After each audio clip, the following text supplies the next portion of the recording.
ده دليل على ان هو شايف في البيئة المحيطة من بيه قوي توتر وزعل وقلق وعصبية، عدم هدوء، عدم استقرار.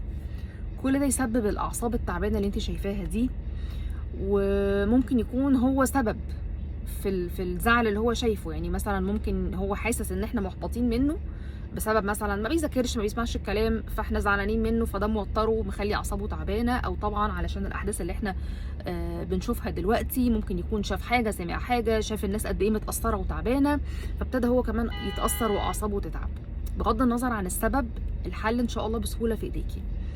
اول حاجه هنحاول نهدي الدنيا اللي حواليه على قد ما نقدر. فاحنا لما مولعين الاخبار او صوت الفيديوهات بيكون عالي واحنا بنتفرج عليها او اي حاجه، معلش هنحاول نهدي الدنيا دي دلوقتي لفتره كده لحد ما اعصابه ترجع ترتاح. تاني حاجه، لو انت متضايقه منه فعلا في حاجه وده مسقط عليه، حاولي انك تتعمدي تخليه يشوفك راضيه عنه، حتى لو احنا لسه بنشتغل بقى على المشاكل بتاعته، بس على الاقل كبدايه خليه يشوفك ويحس بيكي راضيه عنه.